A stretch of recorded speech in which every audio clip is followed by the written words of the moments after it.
Welcome to Living Chassidus. Together, let's live the Chassidus we learn.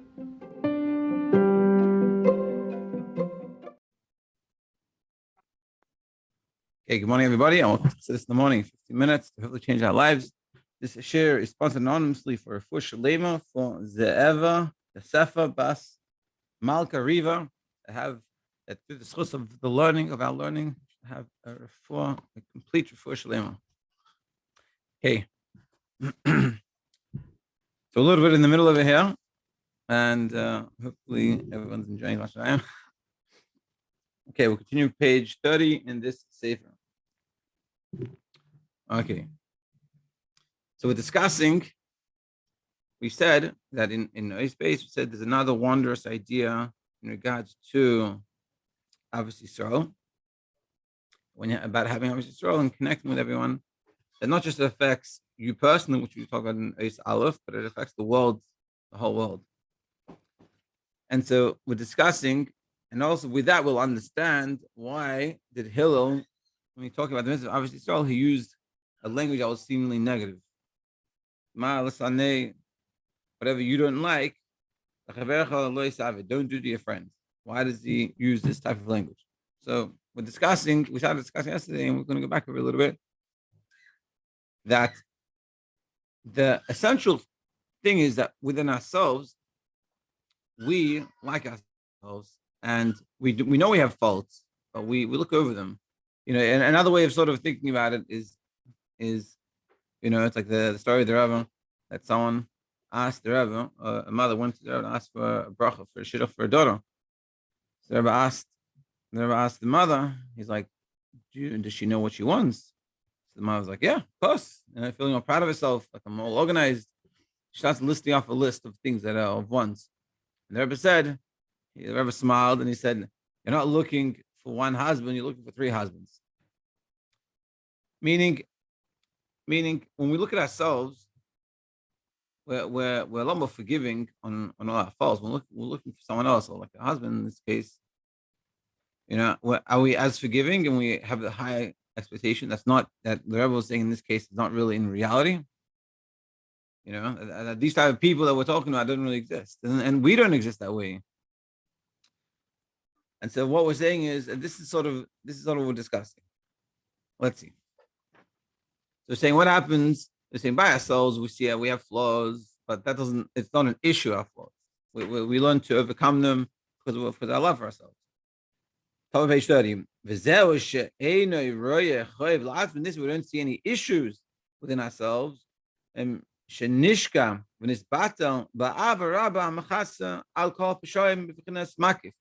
because that our love covers over and it sort of hides and it pushes away all these issues. It's like a makif took away this ava. But suddenly, when someone else will see on our faults, and he'll understand he'll see it for what it is. So you guys will become very unhappy.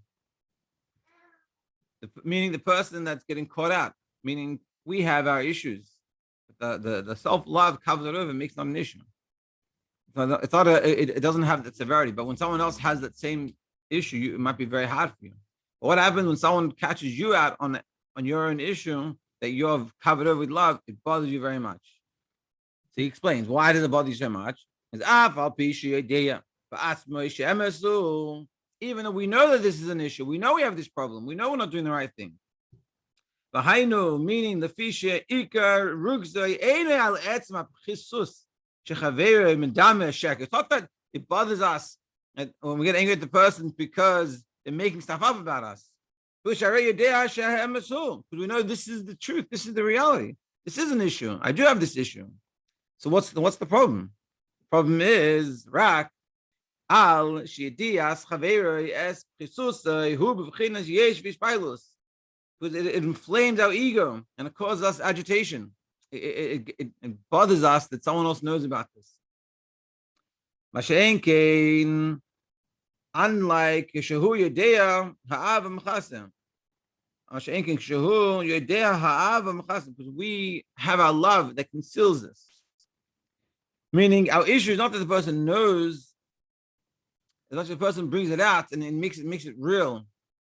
For ourselves, we're covering it over, and we're living. And this is something things you learn when you get married. That a lot of these things, like we talked about yesterday, you cover over with your self-love, and it's not a big issue. But suddenly, when you're next to someone, like we said yesterday, maybe a litmus test to know where I'm holding, is this the right thing or not, is if someone else was here watching me, would I do this? Therefore, because of the fact by ourselves, our self-love covers this. So therefore, when someone else reveals it, the year guys al chaveri al his kadlus. So we get angry that he's revealing it, that he, she, they're revealing it. Meaning, it's not that they come and they tell you, hey, you can't do that. Hey, I didn't realize you don't wash nagalasa. Hey, I didn't realize you don't daven. Hey, I didn't realize whatever it is, you don't like Shabbos count on time, whatever it is. It's not that they even say anything. It's that they see it and you get caught out. He said that our friend, the person that we know, revealed this issue. Because of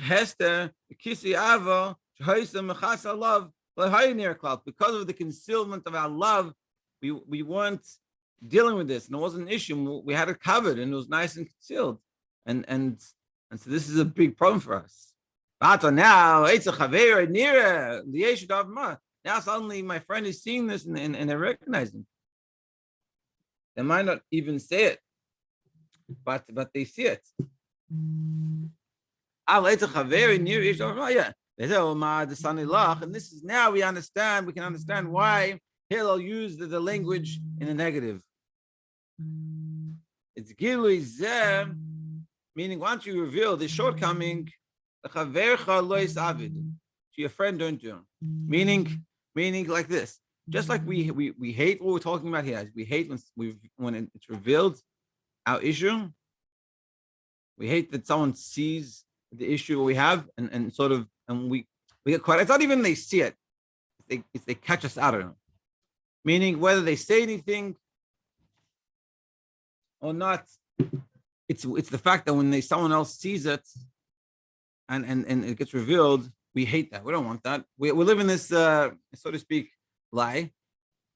And whatever we're doing that we shouldn't be doing, but we don't make a big deal out of it.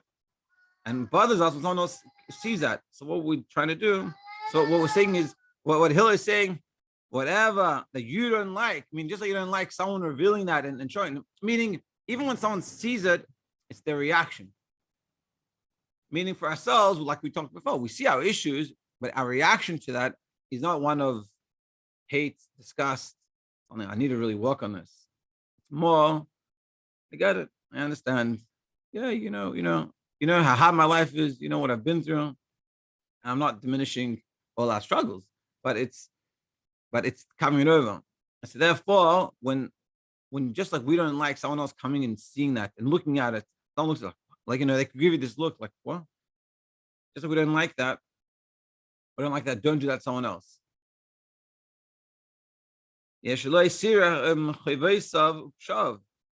Don't expose someone else's faults and imperfections.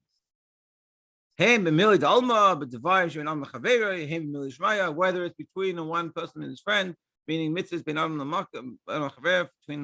a person doesn't behave necessarily so nicely with his friend or something, or between a person and Hashem. And this is, if you think about it, it takes a lot of avodah. We have to change the way we look at people and the way we think about people.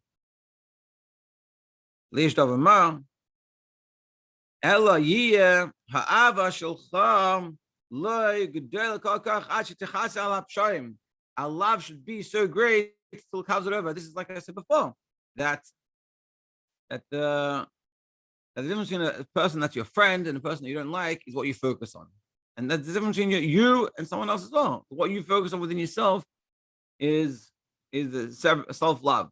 Now, there's a whole different discussion that it's not for this class, or not for now at least, about as much as we have self-love for each other, we're also very critical on each other.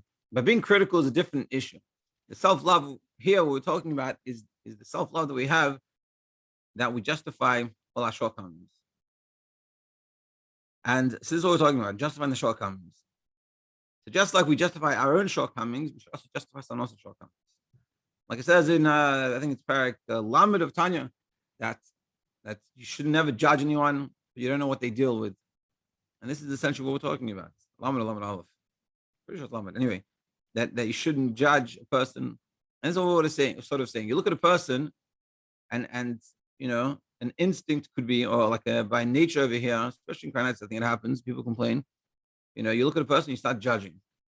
What we're saying is, don't judge. Just like you don't want to be judged, and don't judge me just because of what you see. You don't know who I am. You don't know what I've been through. And I'll tell you from my own experience, the more I've lived life and the more I've gotten to know people and listen to people's stories, the easier it is to not judge, because you don't know what everyone's going through. Just because you look at a person, and it could be a tznius, or it could be not tznius, whatever it is, that's such a superficial level of them.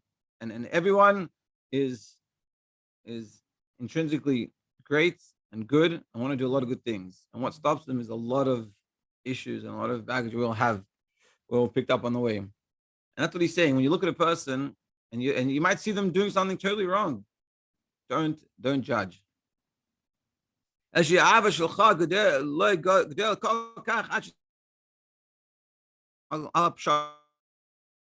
Still cover all their faults. And you shouldn't take him out of your mind to put him into the emotion. Because we said before, the right way of doing things in general is you think about something, and that produces an emotion, and you act on it. That's the Chabad way. You think, that thoughts cause you to feel and cause you to act. And that's healthy. But what we're saying is, when it comes to ourselves, we don't have that process. We think, we see the problem, and we don't get emotionally affected by it to actually affect ourselves, to actually do something about it. So what we're saying is, we should also have that same feeling someone else. It's funny because we're sort of taking this thing that is a negative on ourselves and using it as a positive someone else. For ourselves, we should analyze it, we should think about it and see that it's a problem and it should affect us emotionally. We'll say, hey, what's going on? It shouldn't be like this, and I should work on it. But when it comes to someone else, that's perfectly good. Just like you have a person feels an exciting, great yearning and desire for his friend, because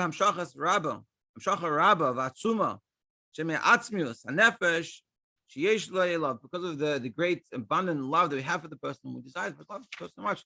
Like I said before, like our friend, because we love him so much,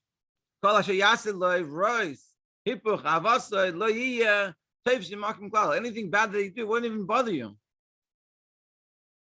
He's going to such an extent, he's saying, because of the great love we have for the person, anything they do bad, it won't bother me. Meaning, it's all a matter of perspective and a matter of understanding of the person.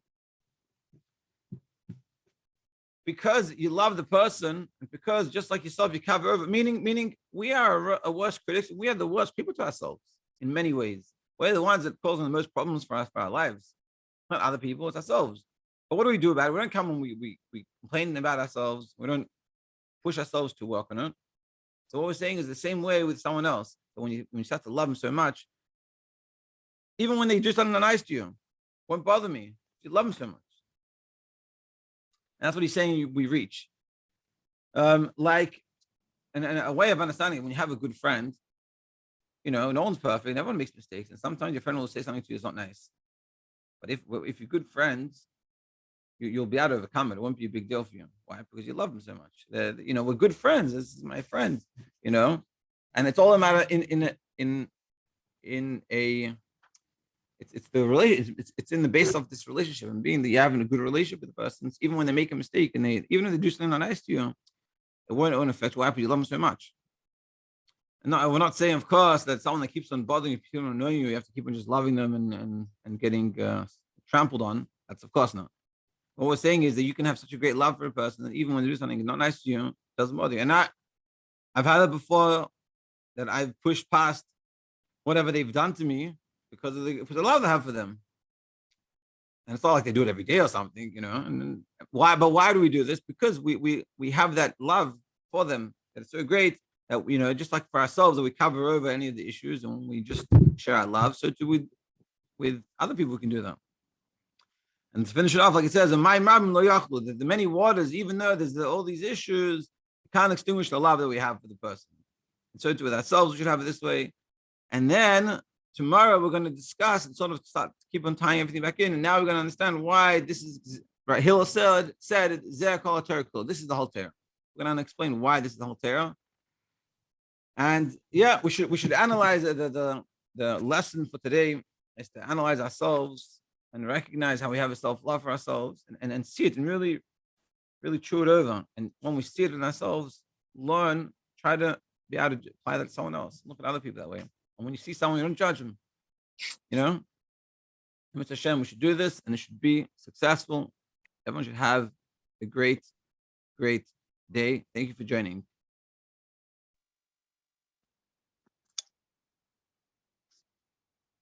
Thank you.